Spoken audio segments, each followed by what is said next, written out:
Your brain is organized to reflect everything you know in your life. Your brain is a record of the past. It's an artifact of everything you've learned and experienced at this moment. Feelings and emotions are the end product of past experiences, and we can remember experiences better because we remember how they feel. So most people wake up in the morning and they start remembering all their problems, and those problems are connected to certain people and certain things at certain times and places. The moment they start thinking about those problems, they're thinking in the past. Those problems have an emotion associated with them, and the moment they start feeling those emotions, the body, as the unconscious mind, doesn't know the difference between an experience that's creating an emotion and the emotion the person's fabricating by thought alone. Now, thoughts are the language of the brain, and feelings are the language of the body. And how you think and how you feel creates your state of being. So most people's entire state of being, when they start their day, is already in the past. So you have a choice.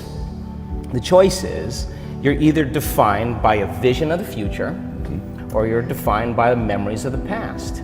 And when you decide to say, okay, I'm going to change, and you decide one thing: I'm not going to eat this food, I'm going to wake up earlier, I'm going to do something aerobic, I'm not going to have sugar after 6 o'clock, whatever it is, the person, whatever choice a person makes.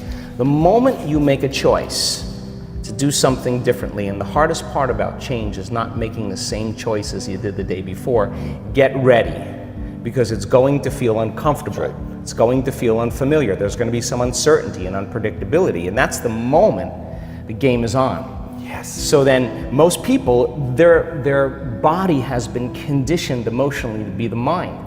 So now the body says, wow, I'd rather hang on to my guilt than take a chance and possibility. I'd rather live in fear than trust in the unknown. So once the person feels uncomfortable, the body goes, whoa, wait a second, we're out of the program here, and body starts influencing the mind. That's right. So it says, start tomorrow, you'll never change, you don't have the money to do this, you're not good enough, your mother told you were this, your father's fault, it's your ex's fault, you know, all of the voices that come up. Now here's the deal, if you respond to those voices, those same thoughts as if they're true, by the way, they're always going on behind the scenes of your awareness, but now they're amplified because you're outside your comfort zone.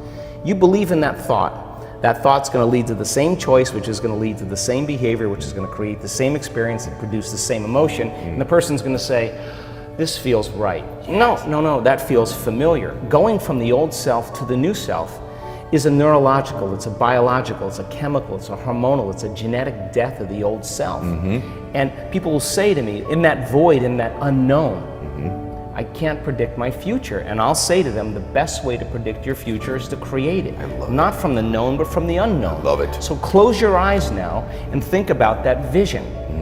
Once you start thinking about that vision of your future, you're activating the creative centers in your brain. And naturally, you begin to think about putting yourself in the scene. Yes. And the act of doing that, when you're truly passionate and truly present, the moment you're defined by that vision, when the thought in your mind becomes the experience, you begin to feel the emotion of the event before it's made manifest. Now, you're giving your body a sampling, a taste of the future.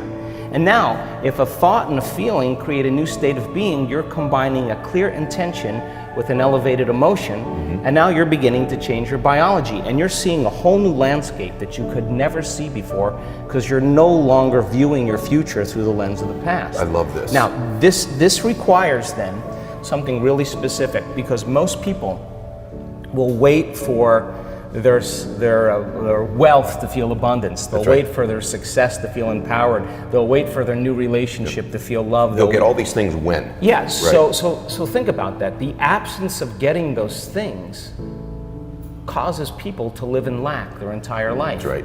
And so they're waiting for something outside of them to change how they feel inside of them. And if they're not creating a new life, then they're not applying the proper principles, then they keep all their manifestations, all their dreams at arm's length.